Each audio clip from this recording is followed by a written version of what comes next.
Hello, good evening, and welcome back.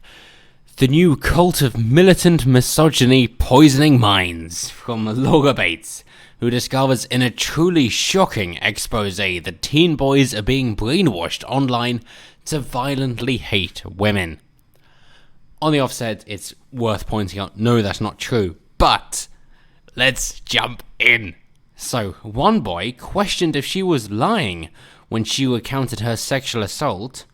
That truly sounds terrible. I mean, if you are coming forward with something and somebody says, yeah, but are you lying though?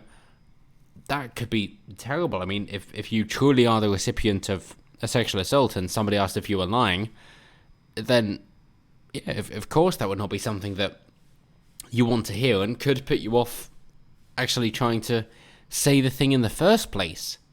Good news, that's not what happened. Second point, Laura visited schools allowing young people to discuss their own experiences. Very lenient. No, she didn't. She visited schools to hear people put forward their points of view, to then be shouted down by lies. Third and final, teenage boys arrived at her sessions prepared with hate-fueled arguments. Which means truth-fueled facts. But enough about those character attacks, because we can both play at that game, Miss Bates. Why don't we jump in? So it starts with, why should I believe you? I blinked in surprise. The teenage boy looked back at me, polite interest on his face. And yes, that is, apparently, questioned if she was lying when she recounted her sexual assault. So according to her, polite interest on his face asking why he should believe her, as in, well, what evidence have you got to support your claim? Everybody is innocent until proven guilty, so if you wish to put this forward to a court of law and intend to get a prosecution out of it, obviously you need evidence in order to support your claim. So, acting as one of the jury or somebody who would listen to your claim, why should I believe you? With polite interest. So it's not an interrogative answer or being sarcastic or aggressive. No, instead it is somebody who is inquisitive and is actually trying to get to the truth at the bottom of this. So, why should I believe you is a perfectly acceptable question in order to try and discern what the truth is. Yes, because we're going for justice, as in equality, as in what feminism claims to be going for, but obviously isn't. They're going for female empowerment and therefore onto supremacy. So going for equality of going, well, we should treat everybody equally is an offensive thought to these feminists. So asking, why should I believe you, is now an offence, and it is misconstrued as saying, are you lying? When we all know that that isn't the case, given by what the question is that she quotes and how she frames it, which would be, of course, most favourable to her as she is the one putting it across, and even then, it's an innocuous question. But despite that, let's just move on. In the course of delivering a school session about gender equality, sexual violence and consent, I just discussed my own experience of being sexually assaulted on a bus. His immediate response was to ask if I was lying. No, it wasn't. It wasn't, though, was it? You could also put this across, if you wish to go with other intentions, then you may as well be going with his immediate response was to ask if I was sufficiently prepared in order to get a proper conviction from the prosecution I was trying to ascertain through my claim, in order to ensure that the criminal received justice and wasn't let off on a technicality. And therefore, this boy was looking out for you and trying to ensure that justice was served. Yeah, there are two ways of looking at things. Moving on, it hasn't always been like this. I started working in schools 8 years ago, after creating the Everyday Sexism Project, and oh my god, would you have a look at that. That, of course, we know that men commit suicide 4 times as often as women. They're 98% of the workplace fatality deaths. But if a man were to look at a woman in a way that made her feel uncomfortable, then women are clearly oppressed. And I know you might be saying, but hey, women are 4 times as likely to commit suicide as men. In which case, yes, that's true. And that is a problem. That is definitely something that should be looked into. Just like homelessness being majority men, but only a problem when women are almost a third of the people who are homeless. And they're only homeless because they're too crazy, than when they're let into a homeless shelter, they're then removed again for attacking the other guests. But back to the suicide question. If men are far more likely to complete their intention of suicide, whereas women are far more likely to attempt suicide, then it seems to me that you've got 2 options. One is that the women are just trying to draw attention to themselves and therefore aren't trying to commit suicide, in which case they're not suicidal, they're just craving attention, which isn't very favourable. Or they are trying to commit suicide, but they're not capable enough of seeing it through, in which case it's not very favourable to women. So either you're saying that women aren't suicidal, but just crave attention, or that they're not nearly as capable as men, which isn't a very flattering image of women that you wish to paint. So I'd be very careful bringing that statistic up, unless you have a bloody good argument behind it. If you wish to say they're just trying to draw attention to themselves because they're feeling pretty darn shit, well, in that case, how's about you compare it to men then, who aren't going to make a scene of things, but once they've had enough, they've definitely had enough, and they're just going to tap out. Again, that's not very favourable for women. Moving on. After I realised how many of the stories came from young people, it became clear that we needed to have conversations about these things in schools, something that largely wasn't happening at the time. And in case you haven't realised already, this is going to be a long video, so strap in, and I'm sure Better Bachelor will cover it. Better, so well done, Joker. Pass some people my way. So I visited hundreds of schools, giving young people an opportunity to discuss their own experiences, gender roles, sexism, and more, which is bullshit. It basically comes down to saying, hey, here is the accepted narrative. If you don't adhere to it, you will be castigated, and I will shout you down. That is what it means. It isn't an open discussion. Naturally, the responses to me in the debates I was initiating were very mixed. Wow, diversity of opinion. What are you going to do about it? Are you going to accept them and go, hey, this is good, this means we can come to the correct conclusion? Or say, no, you must be evil because you disagree with me, and therefore you're reaching the wrong conclusion, and you must yield. I think we all know it's the latter. There was awkwardness and confusion, resistance and embarrassment. There were nervous giggles and a few outrageous comments.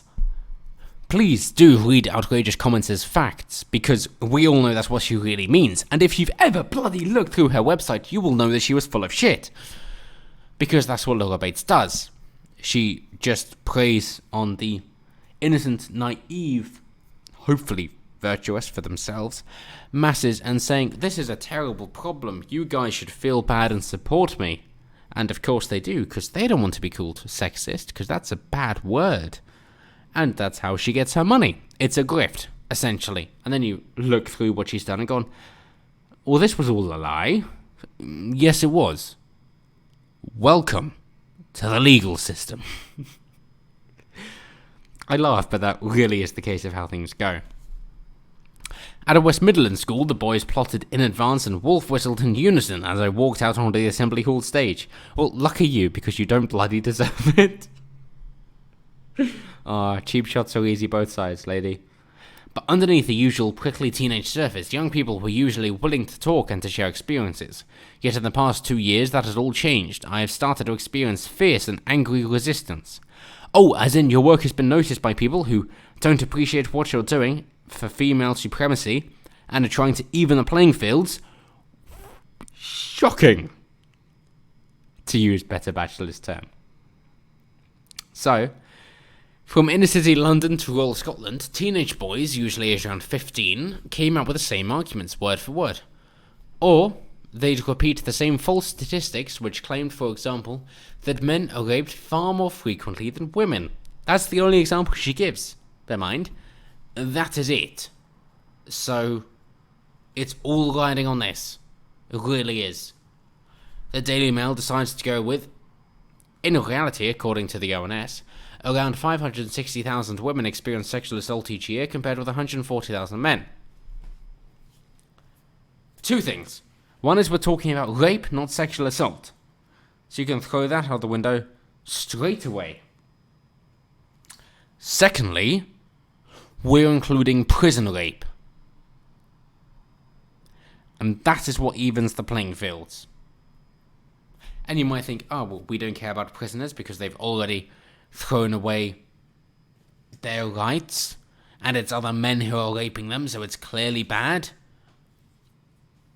In which case, what you're saying is, if somebody makes a mistake, all their rights have gone away, and you're going to be lumping in the victim in the same category as the perpetrator. That is your standpoint. Is that really the hill on which you wish to die upon? Really? Oh, you have one same characteristic as somebody else who has assaulted, abused, and traumatized you. We don't give a shit because they share the same characteristic with you. So, off you go then, mate. That is actually their standpoint. Yeah. Yeah. And might you wish to mention, as you do go on to mention, Red Pill, MGTOW and Manosphere. Yes, they use Manosphere. They're not trying to do masculinosphere. It's just about the man, not compared to the woman, but about feminism as opposed to masculinism. But fine, let's ignore that obvious point. That they're not saying men can't be horrible. They're also not saying women can't be horrible. They're basically saying people can't be horrible, but people can also be victims. So maybe we should be more concerned about how to even that out to make sure the perpetrators are held accountable and the victims don't have to be victims. Whereas you're saying women are always good no matter what, and men are bad. Sometimes good. That's it. That is it. And if you wish to look into the law to say that only somebody with a penis can rape, then you're starting to get to grips with why there's a slight favourability for women instead of men. So they ask, where do they hear this? And online. And then they mention incels, as in involuntary celibates. As in people who have been unable to sleep with a woman as of yet, and are therefore disillusioned with the natural process because they're basically saying, hey, ordinarily I'd be alright, I'm putting in effort, and yet I'm not being appreciated. That many women would rather go with a few men, and there aren't enough few good men to go around, which has happened historically. You'd have about 80% of women being successful for breeding and 40% of men. That was about it. You'd have a 2-to-1 ratio. That has been the natural state of things. So, yes, I'm hardly surprised that has continued today. Even with the idea of monogamy, we all know that hypergamy happens. And given the divorce rulings are as they are, then if a woman is with a reasonably successful man, but finds somebody who's more successful, then she can divorce him, take alimony for the children if they have any, and then go enjoy their time with the more successful man through monkey branching, and it wouldn't make any difference to her, but of course it would make a lot of difference for the man. Or better yet, you could, of course, include the example of having a woman who finds a new boyfriend, despite being a wife, and then file for divorce, get her attorneys involved, and the man would have to pay for the woman to live her life with her new boyfriend in the husband's or the ex-husband's own home, because that's how divorce laws work. So, yeah, hypergamy and monkey branching is definitely a thing, and even encouraged by today's divorce laws. So you might say men have two shots at success, either being young, healthy, fit, and therefore attractive, or later having more gravitas and being successful and wealthy. But this seems to be far more fleeting, given the difference between men and women, and then oxytocin being involved in order to draw the attraction. But moving on, we have an image of Laura Bates, and hey, I'm surprised you got wolf whistled, and I think we can all understand that that was just a joke. You bring on somebody saying that they're sensitive about these issues, of course they're going to get wolf whistled, and it only helps to find somebody who nobody would have sexual interest in the first place. Yes, we can all do cheap attacks too, in order to further their point. So she goes on to say, there are men obsessed with the risk of false rape accusations who believe women should be avoided at all costs. Isn't that a fair point, though?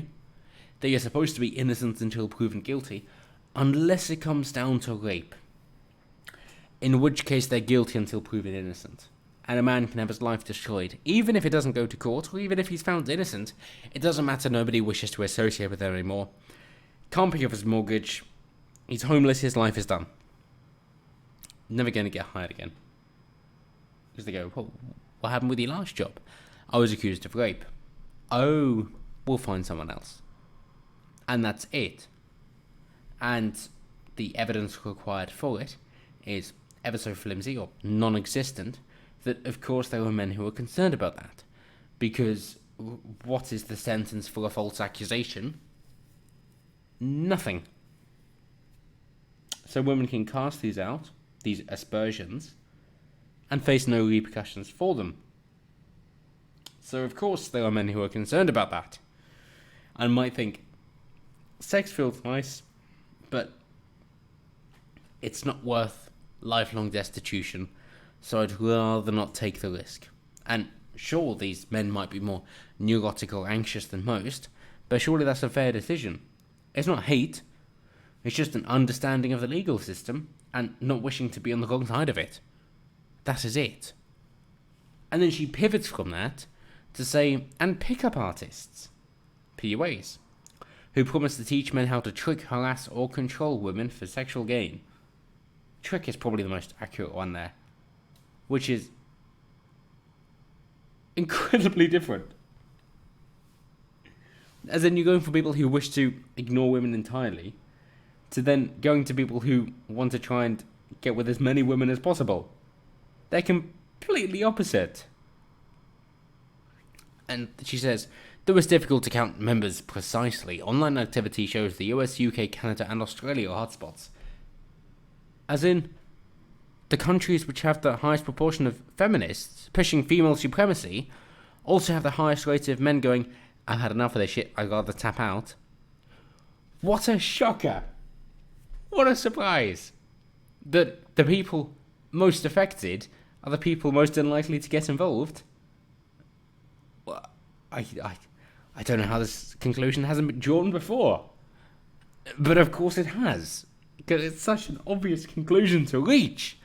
Bloody hell, Laura Bates. What are you on? So it is a network of websites, forums, and platforms with hundreds of thousands of members. And then, for whatever reason, I suppose just because she might be thinking, shit, they've probably got a point. Damn, yeah, the law does favour women, particularly divorce laws. It does make it difficult for men to get ahead, because the education system also favours women. Family courts also treat women better. Society also would rather believe women than men. Men are expendable, women are valued. What else can we throw in there? Because at the moment we've got incredibly flimsy case, and it's not looking good. So how else can we lie to people in order to try and make money? I've got it. Let's not just put sexist and misogynist, let's put racist. And that's exactly what she does. So, she says, these communities overlap with white supremacist and neo-Nazi groups, using the same secret language or repeating the same ideas about sexually enslaving women.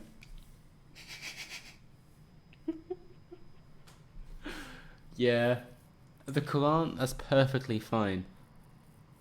But traditional house roles, as in a woman not having to work but having full control over home finances, no, that's bad. That's awful. That's terrible. A woman being given money and then deciding how everybody in the household can spend the money that she hasn't earned, that is terrible. That is clearly misogynist. How could anybody live that way? That is honestly their point. It really is. And they're going, well, yeah, but racism's also bad. So even if we find a foreign ideology that's more patriarchal than the West, let's just encourage that, because then we can throw on racist as well. So why not? And that is their tactic.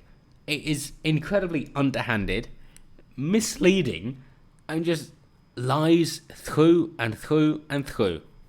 But we've got some good jokes here that they're saying. Many young people were introduced via Instagram meme accounts and YouTube videos. A picture of a woman with a black eye and the caption, "Women deserve equal rights." And lefts. I'm not condoning violence against women. Obviously not. I doubt I need to say this. But a good joke is a good joke. And also, a joke about feminazis. Love that. They'll print Nazi groups fine. But you say feminazi, that's got to go in quotes. A joke about feminazis not being able to change a light bulb because they were too busy being triggered. The joke is only good if it's based on truth, and that is why they're good. So what are you complaining about? Again, yourself being too entitled. That seems to be a generic theme of this, actually, Laura Bates. But let's go on. The cloak of humour and irony is powerfully used to convince teens that what they're looking at is all just a bit of fun. Until it isn't. What happened? The same mother wrote, when we did confront Sam, say if we caught a glimpse of a vile meme on his phone, he assured us that it was meant to be funny and that we didn't get it. It's probably true. You probably didn't get it. In-jokes are a thing. And that's it. One interviewee told her he was just 11 when he started browsing generic online chat boards. For him, the attraction was a culture of people being open about their loneliness and the lack of success with women, and talking about how they don't really have social lives. Well, poor them. That's terrible. As a misfit teen without many friends, suddenly feeling part of the group instead of an outsider is understandably appealing. Yes, exactly. But his journey was one of gradual radicalization, with chats about loneliness subtly morphing into blaming girls for that loneliness, until he found himself in the women-hating incel community. Incels do not all hate women. No alt is there for that. As in, not all women are like that. Why are you lying? But then again, I think we all know why you're lying. It is to sell your book. And we're just going to skip through the racist ideals, because I think we understand now where they try to then paint people in a particular light, and I'm surprised that they did not point out Elliot Rodgers, but they finish it off with saying, Men Who Hate Women by Laura Bates is out today. It's a book. That's why it's here. Just for that. But, hey, what you can do to protect your teens. Let's go over this. So, number 1, familiarise yourself with the reality of young people's online world. Good luck. Follow a few Instagram meme accounts. Check out some viral men going their own way videos on YouTube.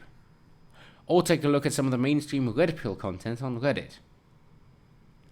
I am impressed that they're actually suggesting this, because if people do go down this route and they find out the most popular stuff, then what they were looking at is stuff that is factually, legally true, and then put themselves in a very difficult situation.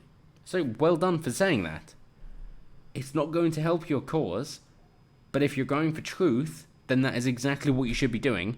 So actually, good job. Number 2.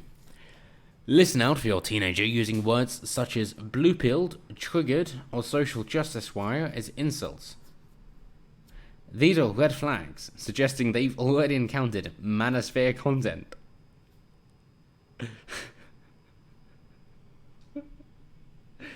Yes, so if you look out for them, then what? You go, hey, why'd you say that? It's like blue-pilled. Because they don't understand divorce laws. What do you mean? And then you go into a diatribe explaining exactly why that is the case. Triggered. So, well, what do you mean by that? I mean, this is something innocuous that has offended them because they don't understand what the facts are. Social justice warriors. What do you mean by that? Oh, I mean Marxist or communist because they're looking for equality of outcome, not of opportunity, because they don't understand human psychology and individual differences. That's what I mean. So, good job. But apparently this is manosphere content. I didn't realise I was part of the manosphere. Maybe having a relationship does that to you. Number 3, encourage them to talk and provide a non-judgmental space in which to listen. That is actually a good point, yes. Yes, do. It's non-judgmental. They will mention their points, then you'll be questioning yourself. So, bloody hell. Good job. Yes. Good point. Number 4, play the manosphere at its own game. Wasn't really sure this was a thing, but okay. YouTube channel ContraPoints, please no, uses the same viral videos and slick humour. They're very generous. As the manosphere that questions and dismantles its arguments. If you're feeling relaxed and you're not going to get angered easily, please do search for ContraPoints after this. But do bear in mind, you will need a lot of patience, because all of the arguments are pretty easily seen through and can be dismantled. I do already have one request that I'm working on, but if you want me to dismantle one of his or hers, I will do so. I think it's his, because he said previously he loves pretending to be a woman to fool people. That means he doesn't think he's a woman. I think that's correct. But if I'm wrong, it's hate speech and illegal in the UK. But who's the real victim? Number 5. Motivate your boys, not your children, your boys, to develop offline platonic friendships. Good. With girls. Maybe. Why not just with good people? Why not just with other good children? Why not just with people worth being around? Why does sex have to matter? Female supremacy. Gotcha. You're doing so well. Misogynistic ideology relies on the total dehumanization of women. Learning that girls are real individual humans is an effective way to undermine it. So focus on the individuals. And if the women are too entitled, maybe there's a point. Number 6, ask schools if they are aware of the problem and encourage them to invite outside organisations such as the Good Lad Initiative to talk to pupils. Not the Good Lad Initiative. Please, no. Not somebody whose first value is feminist. We actively question and seek to overcome sexism, homophobia, racism, or any form of discriminatory behaviour. Discrimination is bloody important in choosing a life partner. But, of course, we can go on, and I'm sure you can read this now if you wish to, but it is the same Marxist nonsense that you would expect, and if you were to look through it, then you would expect so. So, no, definitely not them. Don't encourage anybody else to come teach at the school. Why not critical thinking? Why not go into you having this thought? Well, what are the laws? Go and investigate, bring it forward. Go, they are the laws. Well, that's a bloody good point. I agree. Why not do that? You were going with non-judgmental before, but Now you're looking for external help. Number 7. You might be tempted to ban your son from certain websites, but this plays into the hands of sexist gurus who present themselves as censored victims. Talking about and challenging extreme content is likely to be far more effective. Good point. Yes, you do not want to turn your enemies into martyrs, whoever your enemies might be. So yes, you do not ban them from being the case. More speech is better speech. That's basically it. So yes, good point. The feminists will lose when it comes to this, but bloody hell, let's encourage those tactics because they're only digging their own graves. So yes, please do. Do talk about it. Do challenge them. Do say, hey, come up with more facts and let's go about it in a methodical manner from a legal perspective. Please do. Yes. Chances are you won't like what you find, unless you are actually very scientific, in which case you will like to find new evidence. But do that. And finally, a lot of manosphere ideology thrives on fear and stigma, letting boys ask questions and you both exploring the answers together using reliable statistics can help. Oh dear. They were doing so well. Then they went with reliable statistics instead of legal documents. And the law. But, okay, then it comes down to whose statistics are reliable.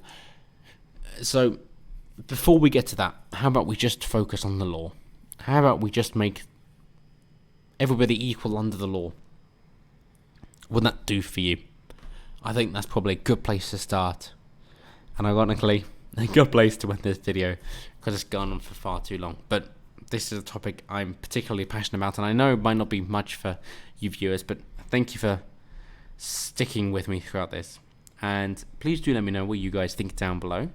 If you think that maybe equal rights should be something that should be strived for, and on top of that, if you think that that will then be responsible for people, for in fact individual sexes finding their own niches and what they're good at, and therefore not having equal outcome because people are different, let me know down below. I'm always intrigued what you guys have to say.